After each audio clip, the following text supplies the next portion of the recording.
Terus bagaimana hubungan dengan anak saya yang sekolah di pesantren? Ini mau nanya, Kita sudah bersuci atau berwudu. Terima kasih Kemudian Bapak. bersuci, wudunya batal. Wudunya batal.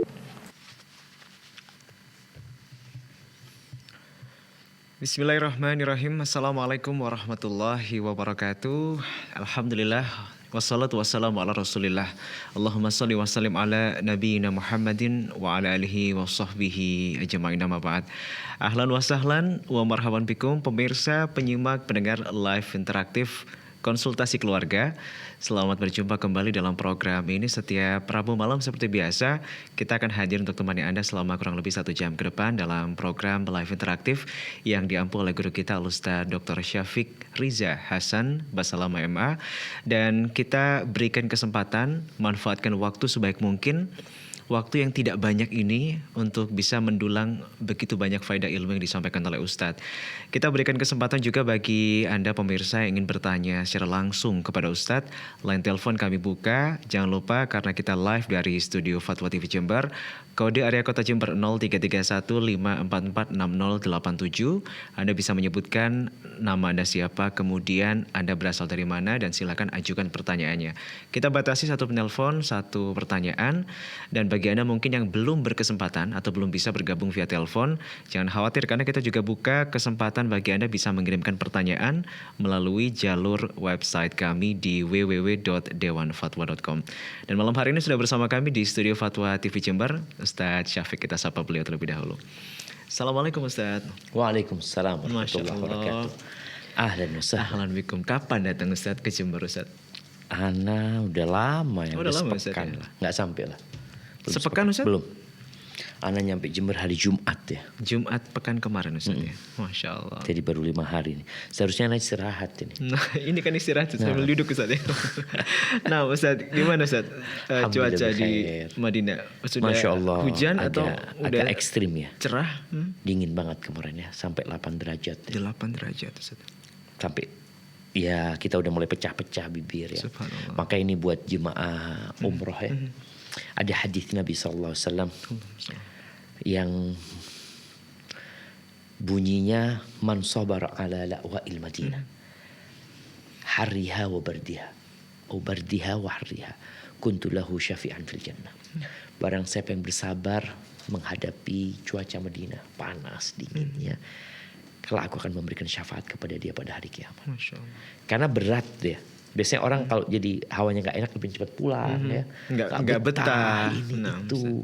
Padahal di situ ada fadilah. Ketika engkau bersabar, engkau akan dapat syafaat gitu loh. Memang Mekah hawanya lebih nyaman. Di Madinah 8 derajat, di Mekah 18 derajat. Beda banget tuh. Beda jauh Ustadz. Sampai kita ke Taif pun, yang katanya Taif dingin. Subhanallah. Juga sama 18 derajat, lebih dingin Madinah. Maka buat jemaah yang mau berangkat, jangan lupa bawa jaket. Dan sabar di sana.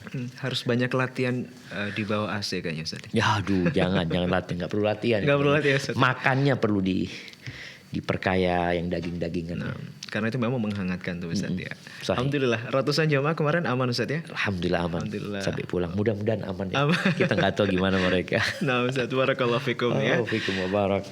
Ini semoga jadi satu penggembiraan dan juga penyemangat juga bagi siapapun Anda. Baik pemirsa, kita juga ucapkan selamat bergabung bagi Anda yang turut merelay siaran kami, utamanya rekan-rekan yang tergabung dalam Asosiasi Radio Televisi Islam Indonesia. Di antaranya turut bergabung ada Radio Binbas Yogyakarta, Radio Sahabat Tegal, Radio MDFM Probolinggo, Radio Hang FM Batam, Radio Amuba Pangkal Pinang, Radio Saga FM Sumatera Barat, Radio Gema FM Bontang, Radio Al Hikmah Banyuwangi, Tua FM Riau, dan juga Madinah Caruban serta Mas FM Sragen.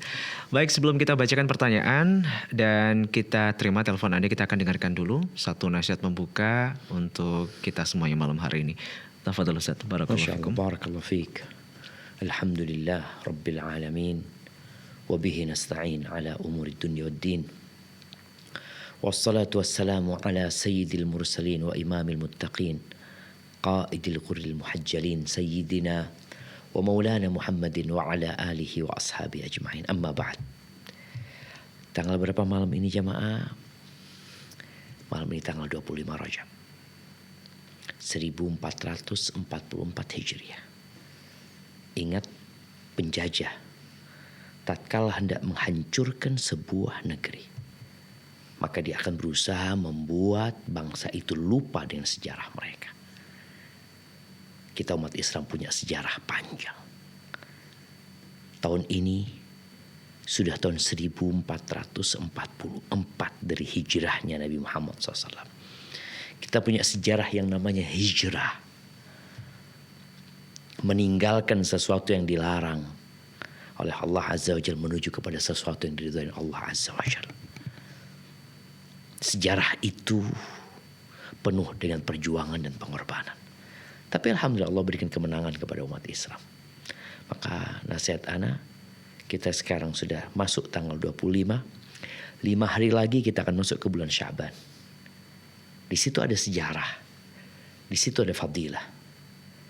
Usamah bin Zaid pernah bertanya kepada Nabi SAW ketika beliau banyak berpuasa di bulan Sya'ban. Kok nggak seperti bulan-bulan lainnya? Apa kata Nabi SAW? Dzaka syahrun baina Rajab wa Ramadan. Nih, banyak di antara umat Islam nggak hafal dengan kalender Hijriah. Nggak tahu sekarang bulan apa, bulan depan bulan apa. Yang dia tahu, bulan ini bulan Februari, bulan depan lah bulan Maret. Kemudian April, Mei. Ketika kita tahu bulan ini akhir bulan Rajab, kita akan nunggu-nunggu nih akan masuk bulan Sya'ban. Bulan kecepit antara Rajab, bulan haram, dan Ramadan, bulan puasa. Yaghfalu anhun nas. Banyak orang melalaikan bulan ini, mengabaikan bulan ini. Padahal bulan itu bulan turfa'u fihil a'mal ila rabbil alamin. Bulan diangkatnya amalan menuju kepada Allah Rabbul Alamin. Lalu beliau mengatakan fa'uhibbu an yurfa'a amali wa ana sha'im. Aku ingin diangkat amalanku dalam kondisi aku berpuasa. Maka persiapkan diri untuk puasa sunnah. Persiapan Ramadan. Allahumma barik lana fi Rajab wa Sya'ban wa ballighna Ramadan. Yang punya utang, mak-mak nih khususnya. Yang punya utang puasa, tolong diqadha. Ada kesempatan nih. Jangan ditunda-tunda lagi. Oh nanti kita nggak tahu apa yang akan terjadi nanti. Besok hari Kamis, hari diangkatnya amal juga. Kau bisa niatkan puasa qadha bagi yang punya utang. Yang nggak punya utang, niatkan besok puasa sunnah. Ahibati fillah, keluarga yang sakinah, yang penuh cinta dan kasih sayang, tatkala mereka menjalankan apa yang diinginkan Allah Azza wa Jalla. Insya Allah, Allah turunkan berkah, Allah turunkan yang namanya kedamaian. Tapi kalau kita berpaling dari agama Allah, kita abaikan perintah-perintah Allah, yang kita turutin hanya kemauan kita, kata Allah, wa man a'rada an dzikri fa inna lahu ma'isyatan dhanka. Barang siapa berpaling dari peringatanku, maka bagi dia kehidupan yang sempit, penuh dengan penderitaan. Na'udzubillah min dzalik. Barakallahu fiik, mungkin itu sebagai muqaddimah bagi para keluarga muslimah. Jazakallahu khair. Nah, jazakallahu khairan Ustaz atas satu nasihat pembuka di kesempatan malam hari ini. Baik pemirsa dan juga penyimak dimanapun Anda semuanya berada, satu informasi untuk Anda di kesempatan malam hari ini, bahwa Dewan Fatwa Perhimpunan Al-Irsyad ini memiliki program Safari Dakwah. Anda bisa hadir dan turut serta untuk bisa mengajak keluarga Anda, saudara, kerabat, teman-teman untuk bisa menghadiri di Masjid Agung Darussalam, Purbalingga, Jawa Tengah. Insya Allah akan menghadirkan Ustadz Dr. Muhammad Nur Ihsan MA dan juga Ustadz Dr. MH Hasan Ayatullah MA. Keduanya akan membawakan tema masing-masing, yakni yang pertama adalah siapkan diri untuk meraih keberkahan di bulan suci. Kemudian tema yang kedua adalah Ramadan bersama Rasulullah Sallallahu Alaihi Wasallam. Catat tanggalnya Ahad tanggal 19 Februari 2023 atau bertepatan dengan tanggal 27 Rajab ya 1444 Hijriah pukul 9 sampai dengan selesai. Barakallahu fikum. Nah, kita akan berikan kesempatan sekali lagi bagi Anda pemirsa untuk bisa bertanya secara langsung kepada Ustadz, silakan ajukan pertanyaan Anda di line telepon kami sudah kami buka 0331 544 6087. Dan mohon dipastikan sebelum Anda bergabung untuk mengecilkan volume radio atau televisi Anda ya. Namun Ustadz, sebelum kita terima telepon dan juga berikan kesempatan bagian untuk interaktif, kita akan bacakan terlebih dahulu Ustadz beberapa pertanyaan yang sudah masuk di jalur dewanfatwa.com ya. Pertanyaan pertama Ustadz datangnya dari saudara Muhammad Ubay. Afwan Ustadz, izin bertanya, bagaimana sikap kita sebagai seorang anak yang dipaksa pulang kampung, sedangkan kondisi di kampung tidak ada seorang ustadz dan kita pun masih awam atau baru belajar agama, jauh sekali dari majelis ilmu. Kemudian akses internet juga agak susah Ustadz, dan banyak dijumpai juga perbuatan bid'ah di sana. Mohon nasihatnya Ustadz, syukran. Masya Allah, barakallahu fiik. Jamaah yang pertama perlu kita ketahui bahwa setelah Allah memerintahkan kita beribadah kepadanya, wa qadha rabbuka alla ta'budu illa iyyah wa bil walidaini ihsana, hendaklah engkau berbuat baik kepada kedua orang tua. Maka kita punya kewajiban berbakti kepada orang tua. Dan Rasul sallallahu alaihi wasallam menyebutkan bahasanya al-walid awsatu abwabil jannah. Orang tua itu adalah pintu surga yang paling indah. Tapi bagaimana sekarang tatkala orang tua meminta anaknya pulang, sedangkan dia harus menuntut ilmu? Ketahuilah bahwasanya menuntut ilmu itu ada dua macam. Ada yang wajib, sebagaimana Nabi SAW sabdakan, talabul ilmi faridatun ala kulli muslim. Menuntut ilmu itu adalah kewajiban buat setiap muslim. Ilmu yang seperti apa? Ilmu yang berkaitan dengan keimanan dia. Dia harus tahu tentang Tuhannya. Dia harus tahu tentang rukun iman. Dia harus tahu tentang rukun Islam.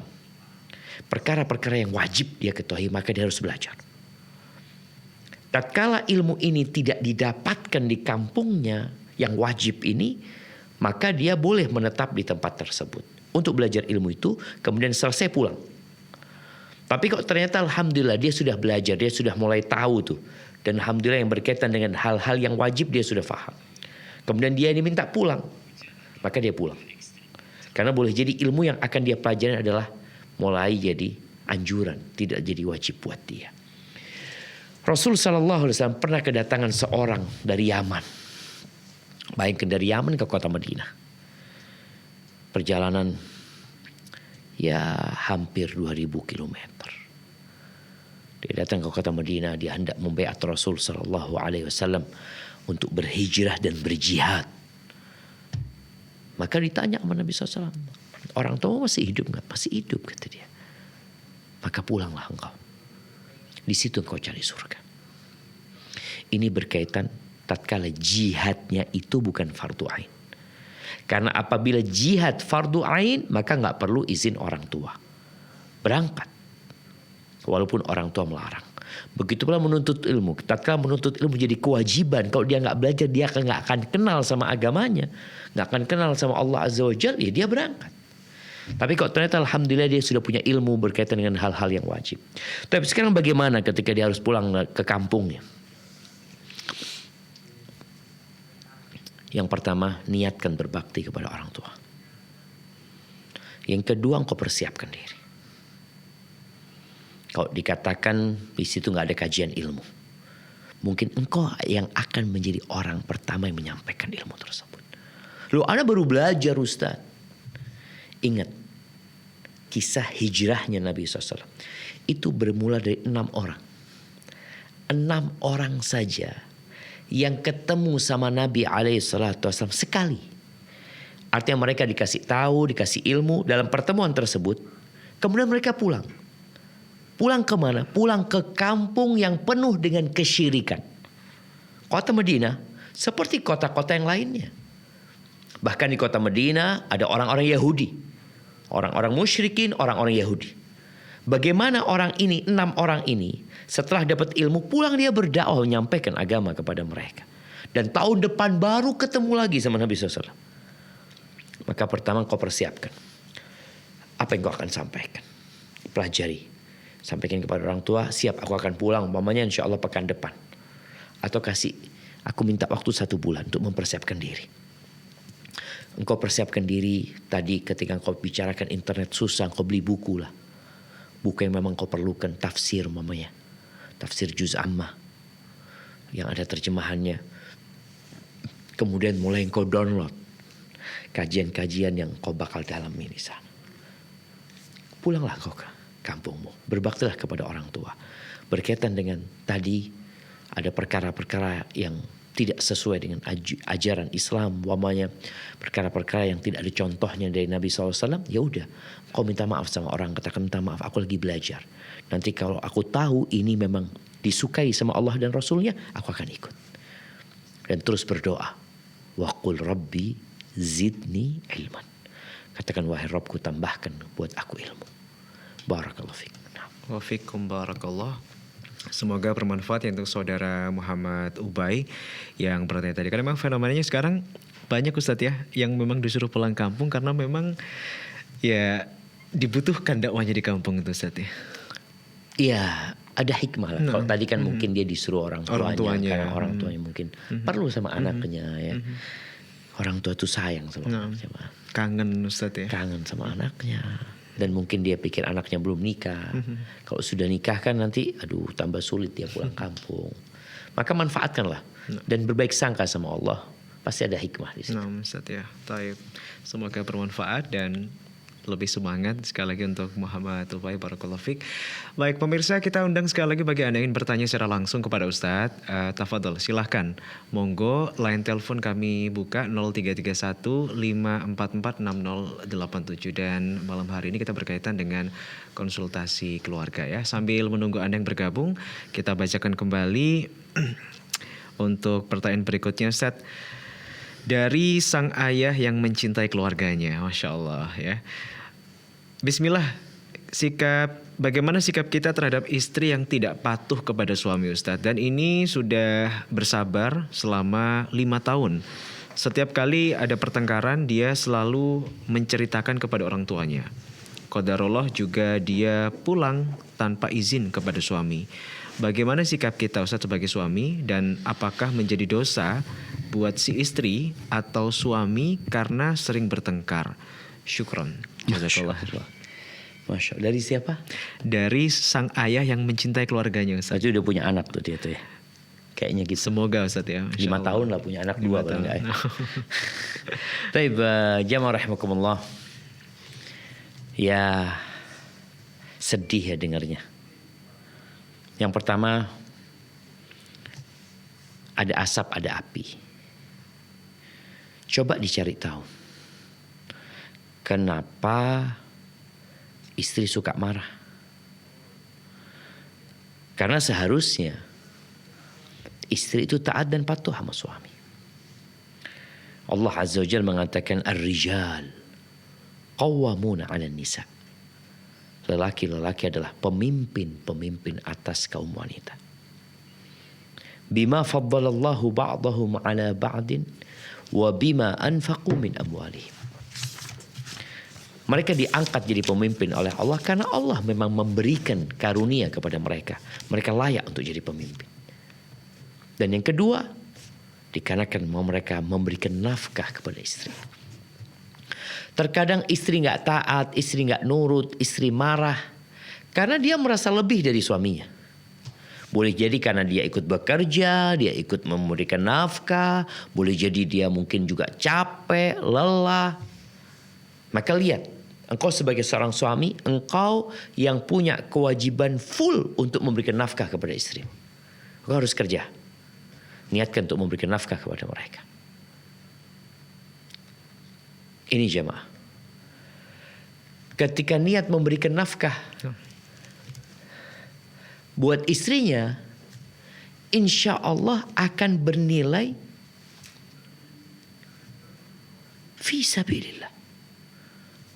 Maka tatkala seorang suami tidak memberikan nafkah kepada istrinya atau istrinya ikut bekerja, membantu suaminya. Apalagi kalau gaji istrinya jauh lebih besar dari suami, kadangkala akan ada ketimpangan.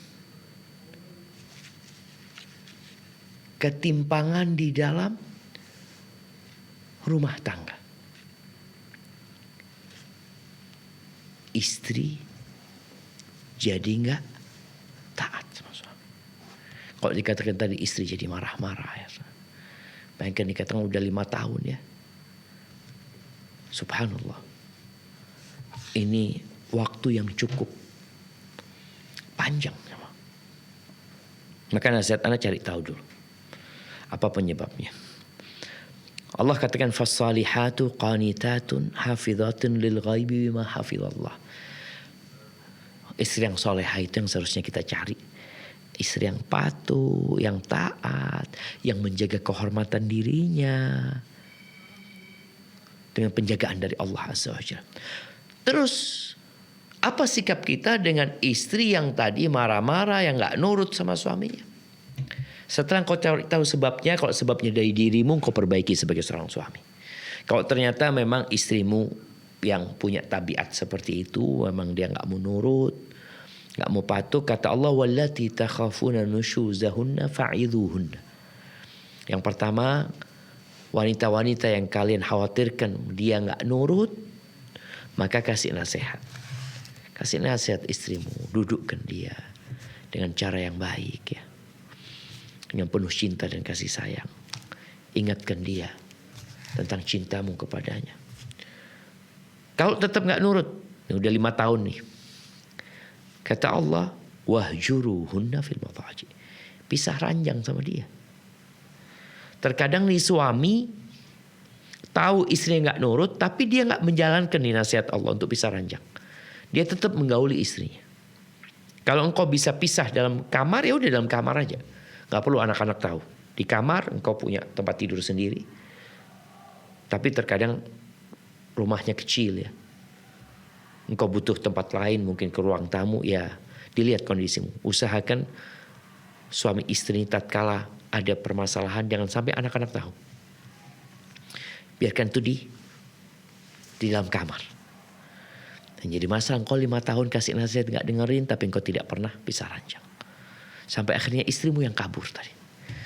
Ya ala kulli hal, kalau ternyata ini nasihat buat semuanya sebenarnya.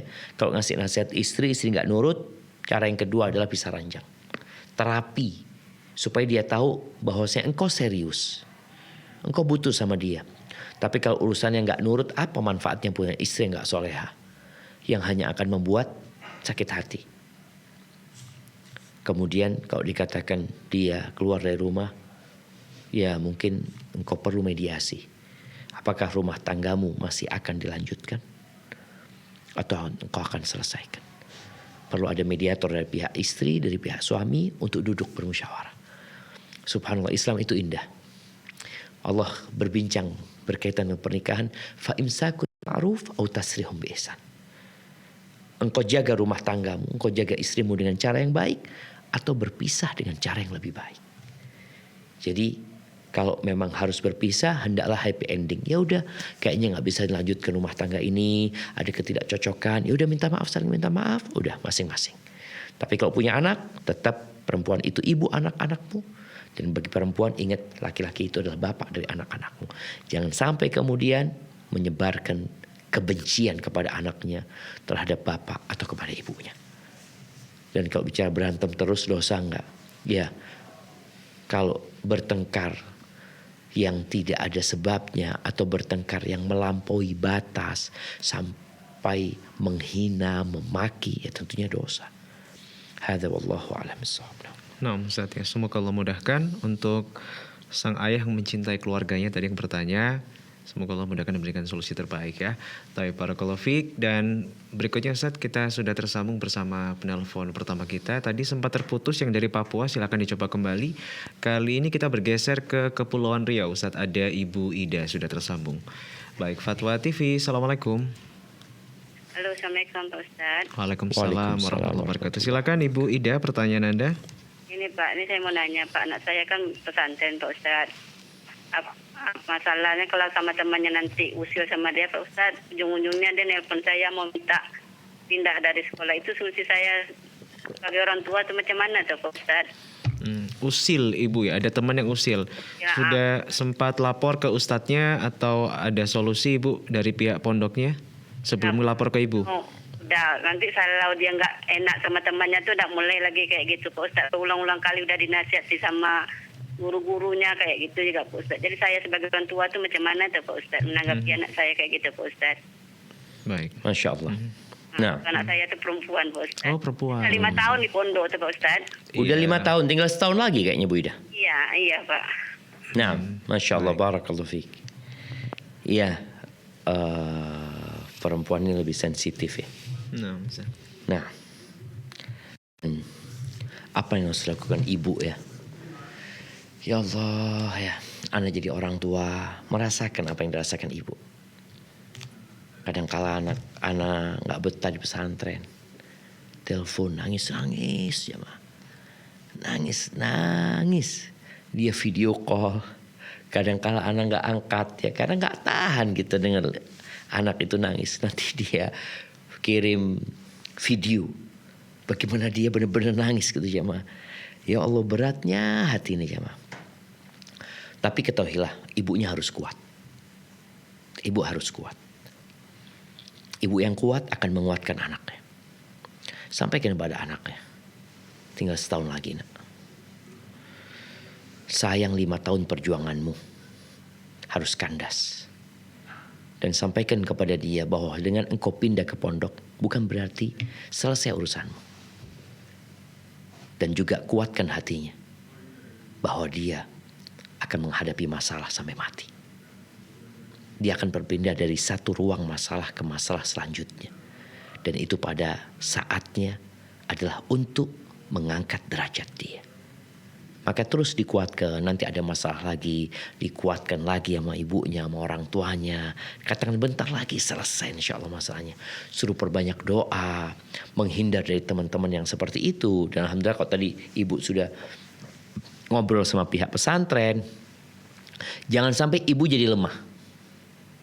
Karena biasanya yang lebih tahu dengan kondisi anak itu ustadz dan ustadzah yang ada di situ. Artinya nggak ada masalah anak ini, aman insya Allah. Oh iya, dia nggak betah, dia nggak tahan, wajar. Tapi ustadz dan ustadznya bisa menyelesaikan. Karena kalau ustadz dan ustadznya nggak bisa menyelesaikan, biasanya akan telepon orang tua. Tapi kalau yang telepon orang tua ini anaknya sendiri, maka insya Allah anak itu aman. Dan berdoa minta sama Allah Azza wa Jalla, kuatkan hati dia. Ada orang-orang yang lebih susah sama dia. Dan sampaikan kepada dia, di luar pesantren sana ada ribuan masalah yang menanti dia. Kalau dia lulus insya Allah dia akan dapat menghadapi masalah-masalah itu. Barakallahu fikum. Wafikum barakallah. Semoga bermanfaat dan menguatkan Ibu Ida di Kepulauan Riau yang tadi bertanya secara langsung ya. Dan sekali lagi sayang banget Ustaz ya, tinggal 1 tahun Ustaz ya. Nah. Dan bahkan nanti kuliah pun kalau lanjut kuliah juga kemungkinan ada ujian-ujian lain Ustaz ya. Akan ada, bukan kemungkinan. Itu sudah kepastian, ujian itu akan ada gitu loh. Makanya mumpung dia masih di situ, ya dia belajar menghadapi masalah. Nah, Maka tadi bukan malah dilemahkan ya, dikuatkan dan sampaikan kepada dia, la yukallifullah nafsan illa usaha. Artinya dia mampu menghadapi itu insyaallah. Nah, barakallahu fiik Ustaz ya, semangat. Dan ada penelpon kedua Ustaz sudah tersambung bersama kami. Kali ini kita bergeser dari Kepulauan Riau, kita bergeser ke Pekanbaru. Ada Umu Yodi sudah tersambung. Fatwa TV, Assalamualaikum. Waalaikumsalam warahmatullahi wabarakatuh. Nah, silakan Ibu pertanyaannya. Iya. Assalamualaikum Ustaz. Waalaikumsalam warahmatullahi wabarakatuh. Ahlan wa sahlan. Naam, tafadhali. Ya. Izin melanjutkan pertanyaan dari member WhatsApp di Rosah. Seperti ini Ustaz. Sejak tinggal dengan orang tua anak, tidak bisa mengurus suami dan anak yang berkebutuhan khusus. Karena anak harus bekerja dan mengurus pekerjaan rumah. Kami sudah coba pakai ART, tapi tidak ada yang bertahan lama. Alhamdulillah suami ridho dan mau mengerti keadaan anak. Tapi anak jadi gampang emosi karena kelelahan. Sementara kalau pindah, anak takut jadi anak durhaka. karena takut jadi anak yang menyia-nyiakan orang tua. Sudah pernah bilang kalau kami pindah nggak jauh, tapi orang tua bilang ya tetap aja nggak serumah. Bagaimana itu Ustaz? Masya Allah. Barakallahu fiik. Udah itu aja Ustaz. Siap. Ron, Siap Ummu Yodi. Ron, Assalamualaikum. Wajazakillahu khairan. Waalaikumsalam warahmatullahi wabarakatuh. Nah, Masya Allah. silakan, Ustaz. Anak salut sama suaminya. Masya Allah. Artinya suaminya ridho ya. Ridho tinggal bersama mertua. Biasanya kan tuh perempuan yang ikut sama suaminya. Tapi ini suaminya ridho tinggal di rumahnya mertuanya. Istrinya merawat orang tuanya. Anaknya berkebutuhan khusus. Ditambah lagi kerja nih istrinya. Apa solusinya? Yang pertama, ya Anda nggak tahu bagaimana kondisi keluarga itu secara keseluruhan. Kalau bicara dia masih harus bekerja, kan seharusnya yang bekerja suaminya. Dia punya kewajiban memberikan nafkah kepada istrinya. Boleh jadi entah mungkin ada kesepakatan apa di antara keduanya, suaminya bekerja, istrinya bekerja, sehingga anak pun butuh ART tadi. Harus ada yang menjaga dia, belum lagi sama orang tua. Apa yang harus dilakukan? Selama suamimu ridha, maka nggak ada masalah engkau tetap tinggal di situ. Yang kedua, bagaimana untuk menghindari masalah? Kumpul sama orang tua, tapi tidak banyak masalah. Kalau dikatakan tadi gampang emosi, marah-marah, yang seharusnya ingin berbakti sama orang tua, jadi marah-marah sama orang tua. Yang seharusnya melayani suami, jadi marah-marah sama suami. Terus apa gunanya? Ketika engkau kumpul di sana, tapi ternyata nambah dosa. Nasihat ana, kalau engkau tetap mau tinggal di situ, mungkin bisa mengkondisikan rumahnya. Kalau bisa nyewa, pindah tapi bertetanggaan, itu lebih bagus. Tapi kalau nggak bisa, bagaimana rumah itu dikondisikan jadi 2 rumah? Kadang-kala ada rumah yang model pavilion ya, ada depannya. Ya kita berusaha ya. Bagian depan rumahnya dia bersama keluarga kecilnya di situ. Sehingga kalau mau ke rumah orang tua, ya tinggal buka pintu sampai ke orang tua. Jadi dulu ada nasihat dari orang tua. Kalau engkau harus hidup bersama mertua, maka tolong dapurnya dipisahkan. Oke, satu rumah tapi ada dapur sana, dapurnya ibu, ini dapurnya anak. Insya Allah yang kita inginkan bagaimana memiliki lingkungan yang kondusif. Engkau ingin berbakti kepada orang tuamu, engkau ingin berbakti kepada suamimu, engkau ingin mendidik anakmu dengan baik. Maka istikharah, minta petunjuk dari Allah Azza wa Jalla. Kemudian tadi dicari solusi. Karena jangan sampai engkau kumpul tapi masalah. Lebih baik engkau berjauhan dikit tapi selalu dirindukan oleh orang tua. Hadza wallahu a'lam bissawab. Nah, Ustaz, Masya Allah, semoga bermanfaat ya untuk Ummu Yodi yang bertanya tadi. Baik, kita masih di separuh perjalanan, pemirsa, pendengar dan juga penyimak live interaktif Fatwa TV. Kita masih undang dan juga persilakan Anda yang ingin bertanya secara langsung kepada Ustaz, karena mungkin sebagian permasalahan atau pertanyaan ini dirasa lebih mudah difahami apabila disampaikan secara langsung ya. Dan bagi Anda juga yang mungkin belum memungkinkan untuk bertanya secara langsung, kita fasilitasi dengan fasilitas website kami. Silakan bisa bertanya di www.dewanfatwa.com. Kita bacakan pertanyaan berikutnya, Ustaz. Pertanyaan ketiga ini dari saudari Maideswati, Ustaz. Bismillah, afwan izin bertanya, Ustaz, apakah silaturahim itu harus dengan cara bertemu secara langsung atau bolehkah hanya lewat telepon atau media? Karena selama merantau ini belum pulang kampung selama bertahun-tahun dikarenakan di kampung hanya tinggal saudara saja yang sering saya hubungi melalui telepon dan orang tua sudah pada meninggal dunia, Ustaz. Masya Allah. Nah, kalau bicara tentang silaturahim ya, bagaimana Allah Azza wa Jalla benar-benar memerintahkan agar kita menjaga silaturahim. Bagaimana Nabi SAW di awal dakwah beliau memerintahkan kepada para sahabatnya untuk silatul arham. Dan bagaimana Rasul SAW mengatakan man ahabba an yubsata lahu fi rizqi Wa yunsa lahu fi athari falyasir rahimah. Barang siapa yang ingin rizkinya diluaskan, umurnya dipanjangkan, hendaklah dia menyambung rahimnya. Siapa rahim kita? Ini perlu Anda jelaskan sedikit ya, karena dari pertanyaan ini kan dia menyebutkan seakan-akan rahim dia itu cuma saudara dia saja. Udah, rahim itu yang satu rahim, saudara kandung. Enggak. Sebagian ulama menyebutkan rahim itu yang satu kakek lah. Itu paling tidak. Engkau punya saudara di situ. Engkau punya paman mungkin. Engkau punya bibi. Engkau punya sepupu. Engkau punya keponakan. Itu rahim. Jadi nasihat ana yang pertama buat semua jamaah, semua pemirsa Fatwa TV, hendaklah buat grup rahim.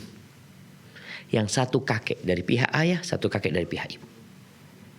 Sudah bikin grup itu. Ini sarana di masa sekarang ini. Dengan kondisi mungkin mereka telah berada di kota yang berbeda-beda, tapi dengan handphone mereka bisa bersama. Itu yang pertama. Yang kedua, apakah harus berjumpa? Enggak harus berjumpa. Tapi paling tidaknya, paling minimal, dalam sebuah hadis disebutkan, bullu arhamakum walau bisalam.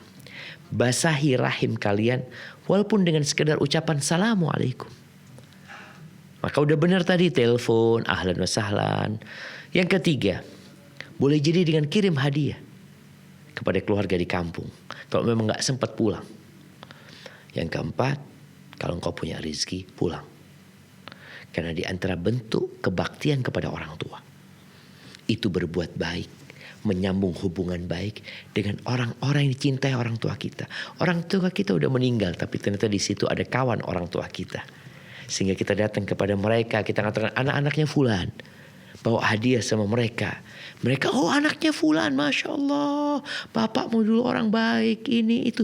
Didoakan bapaknya lagi. Nanti ke tempatnya siapa lagi? Sampaikan anak-anaknya fulan. Ini perbuatan yang sebagian kita mungkin mulai meninggalkannya. Dia sudah tinggal di Jakarta, gak pernah pulang kampung, ditanya udah gak ada, orang tuanya udah meninggal dunia.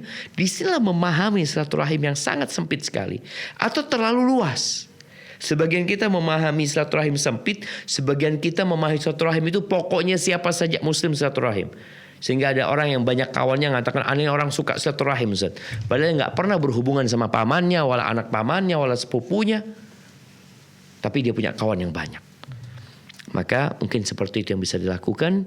Semoga dengan cara itu kita tetap menyambung rahim kita walaupun berjauhan.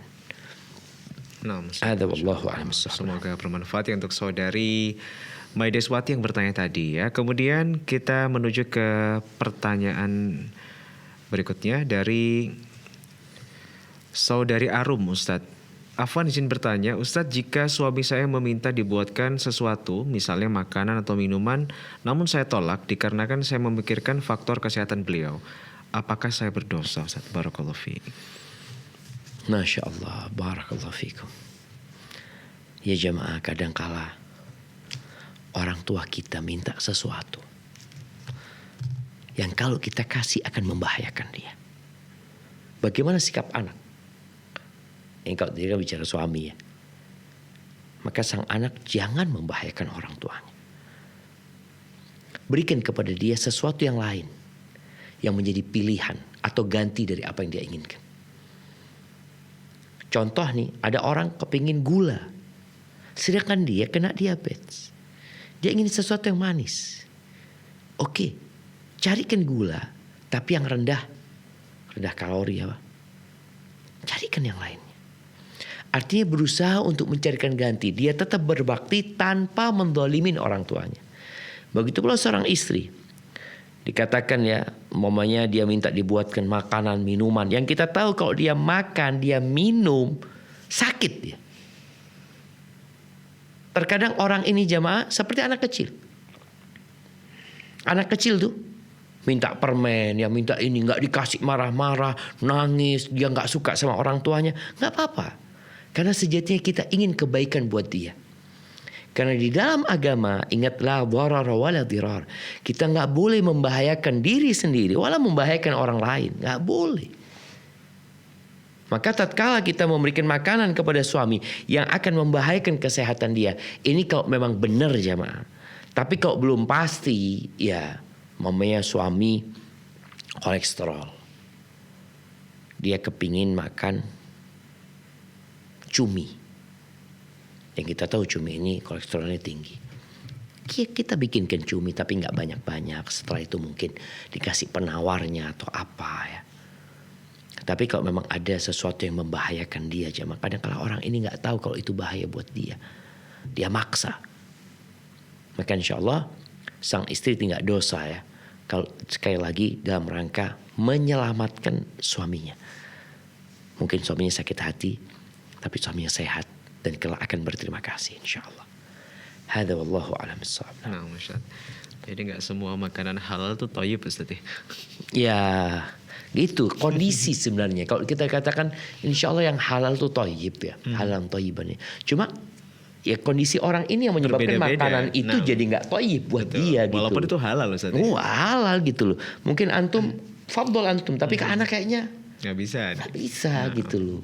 Jadi bukan makanannya tapi kadang-kala Kondisi orang yang kondisi berbeda-beda. orangnya gitu loh, seperti itu. Baik Ustaz, Masya Allah. Semoga bermanfaat ya untuk saudari Arum yang bertanya tadi. Semoga bermanfaat dan sabar dalam merawat suaminya ya. Taib, kita masih berikan kesempatan dan juga waktu bagi Anda pemirsa yang ingin bertanya secara langsung. Line telepon masih kami buka ya. Silakan, sedang kosong 0331 544 6087. Baik, sambil menantikan penelpon berikutnya, kita bacakan dulu Ustaz pertanyaan berikutnya dari saudari Sunaini. Bismillah, Assalamualaikum warahmatullahi wabarakatuh. Ustaz izin bertanya, bagaimana hukumnya bagi seorang mantan suami yang tidak menafkahi anaknya? Apakah harus diingatkan atau didiamkan saja Ustaz? Barakallahu fiik. Iya, ada mantan suami, tapi nggak ada mantan bapak, jamaah. Nggak ada. Ini loh mantan bapak saya. Dulu ngasih nafkah sama saya, sekarang udah nggak ngasih nafkah. Berarti udah nggak jadi bapaknya gitu. Makanya Nabi SAW mengatakan kullukum ra'in wa kullukum mas'ulun an ra'iyati. Setiap kalian adalah pemimpin dan setiap kalian akan dimintain pertanggungjawaban atas apa yang dia pimpin. Warrajulu, dan seorang laki-laki itu pemimpin. Dia bertanggung jawab atas anak-anak dia. Ketika dia punya istri jadi tanggung jawab dia. Ketika dia punya anak, jadi tanggung jawab dia. Jadi kondisinya anak ini walaupun sudah bercerai orang tuanya, tetap yang wajib memberikan nafkah itu bapaknya, bukan ibunya. Kecuali tadi bapaknya nggak bertanggung jawab, ya mau tidak mau ibunya. Tapi tetap itu tanggung jawab bapaknya.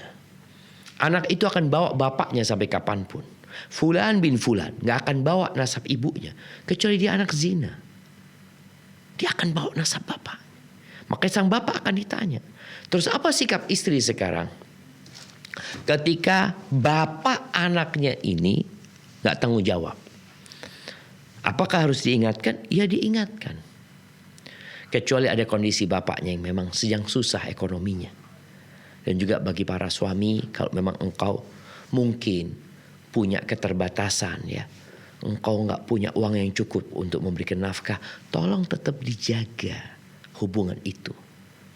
Dengan telepon anaknya, atau telepon ibu anaknya yang merawat. Anda minta maaf sekarang masih belum ada duit ya, tapi insya Allah nanti ada duit anak kirimin, seperti itu. Tapi ketika dia orang yang mampu tapi nggak mau ngasih nafkah, ya nggak ada masalah. Mungkin dari pihak istri mengingatkan, boleh jadi mengingatkan mbahnya, bapaknya suaminya, ibunya suaminya, katakan ini cucu kayaknya belum dibayarkan SPP-nya. Mungkin mereka mengingatkan. Makanya kita perlu belajar agama, jamaah. Orang kalau belajar agama itu dengan ikhlas, insya Allah dia tahu mana yang jadi kewajiban dia dan mana yang jadi hak dia. Sehingga dia tidak mengambil hak orang lain dan dia tidak menelantarkan kewajiban dia terhadap orang lain. Hadza wallahu a'lam bissawab. Nah, Ustaz, Masya Allah. Semoga bermanfaat ya untuk saudari Sunaini yang bertanya via website tadi. Kemudian ada penelpon berikutnya Ustaz, sudah tersambung. Kali ini kita akan menuju ke kawasan Pariaman. Ada Ibu Tati sudah bersama kami di ujung telepon. Fatwa TV, Assalamualaikum. Waalaikumsalam. Baik, ahlan wa sahlan. Silakan Ibu Tati pertanyaan Anda. Ya, Ustaz. Assalamualaikum Ustaz. Waalaikumsalam warahmatullahi wabarakatuh. Ahlan wa sahlan. Naam, tafadhali. Ini Ustaz, saya udah 20 tahun sakit skizofrenia. Sakit apa? Skizofrenia. Skizofrenia Ustaz. Skizofrenia. Baik. Apa itu? Anak-anak nggak tahu, tunggu anak cari ya. Gangguan kejiwaan Ustaz. Fremia, semacam gangguan kejiwaan Ustaz. Taib. Kemudian yang sakit ini siapa Ibu? Saya Ustaz. Oh, baik. Taib, tafadhali. Itu udah lama gitu, sejak 20 tahun tamat kuliah sakit gitu. Subhanallah. Itu nggak tahu itu pengaruhnya karena masa kecil saya trauma gitu, didikan orang tua keras gitu, terus trauma ada kekerasan fisik juga, terus ya akhirnya saya terbentuk jadi labil gitu, mudah tersinggung dan gampang marah gitu. Saya udah saya sempat dirawat di rumah sakit gitu, terus udah usaha ruqyah juga dulu, sempat saya nauzubillah min dzalik, astagfirullahnya, saya sempat ke dukun diajak orang tua gitu. Sekarang alhamdulillah saya udah tobat gitu Ustaz, saya udah syirik, dosa-dosa syirik itu. Cuman ya alhamdulillah udah berusaha mengikut jalan sunnah gitu. Alhamdulillah udah berapa tahun ini setelah anak saya di pondok pesantren gitu. Masya Allah, Masya Allah. Ya, tapi alhamdulillah, Masya Allahnya, astagfirullahnya, saya masih suka marah ke anak gitu, gampang marah ke anak gitu. Anak jadi tertekan, jadi sering saya marahi gitu. Dia autis ringan, tapi alhamdulillah udah normal, udah. Masya Allah, Masya Allah. Ada berapa anak Ibu Tati? Satu Ustaz. Masya Allah, Masya Allah. Nah. Satu kelas 2 di pondok. Alhamdulillah, alhamdulillah. Jadi ya menurut Ustaz gimana bagusnya saya Ustaz? Sekarang tinggal masih apa Ibu Tati? Sama suami Ustaz. Alhamdulillah. Buka kedai mie Aceh gitu. Masya Allah, barakallahu fiik. Berarti kalau tidak ada penyebab gangguan itu normal-normal saja Ibu Tati ya? Maksudnya gejala skizofrenia ini tidak kambuh Ibu ya?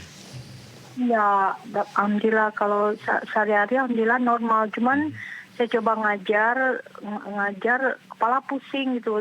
Dulu sebelum nikah asal ngajar, berapa lamanya ngajar kumat gitu. Berhenti dirawat gitu. Setelah sehat coba ngajar lagi, kumat lagi, kayak gitu terus gitu. Allahu Akbar. Siap Ibu. Baik. Tati, Barakallahu fiik Ibu Tati, terima kasih pertanyaannya. Nah, Allahu Akbar ya. Barakallahu fiik. Cobaan orang tuh beda-beda ya. Subhanallah. Makanya Anda baca tentang skizofrenia, gangguan mental berat yang dapat mempengaruhi tingkah laku, emosi, dan komunikasi. Dan disebutkan 20 tahun beliau sudah merasakan itu. Masya Allah. Ketahuilah bahwasanya idza ahabballahu qauman ibtalahum. Kalau Allah cinta kepada satu kaum, Allah akan kasih bala sama mereka. Bala itu boleh jadi di fisiknya, di jiwanya, di hartanya, di keluarganya, di kerjaannya. Faman radhiya falahu ridha. Barang siapa yang ridha dengan bala itu, Allah akan ridha sama dia. Faman sakhita fa alaihi sukhut. Tapi barang siapa yang murka, marah-marah, gak terima ya, gak sabar, maka Allah akan murka sama dia. Maka buat Ibu Tati, nasihat yang pertama, berbanyak istighfar, mohon ampun sama Allah Azza wa Jalla. Terus istighfar itu membuka pintu langit menyelesaikan masalah.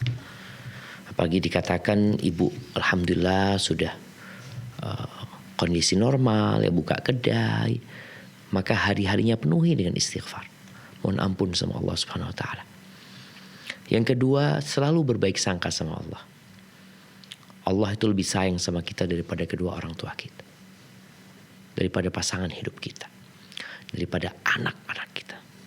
Allah berikan bala dan ujian itu. Dan Allah tahu ibu mampu melewatinya.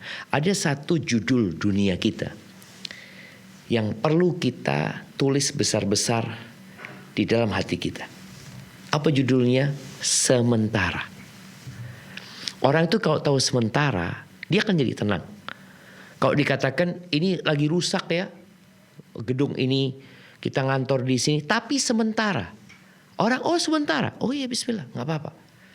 Umpamanya ruang tunggunya atau apapun yang namanya sementara, itu akan membuat orang jadi tenang. Karena cuma sementara di sana. Dan dunia ini hanya sementara. Sakitmu akan hilang. Lukamu akan pergi. Sedihmu tidak akan kembali. Karena engkau akan berakhir dengan kematian. Maka manfaatkan waktu yang ada untuk mendekatkan diri kepada Allah Azza wa Jalla. Kalau tadi ya Allah marah ya. Nabi SAW berpesan la taghdab. Ketika datang itu emosi mengganggumu, engkau diam. Baca a'udzubillahi minasyaitonirrajim. Ketika masih emosi dalam kondisi berdiri, engkau duduk. Pokoknya jangan ngomong. Duduk rebahan. Wallahi jamaah, emosi itu seperti badai. Antum tahu kalau badai datang, kapal itu hancur, dermaga itu rusak, tapi tali simpul itu tidak akan pernah dilepaskan oleh badai.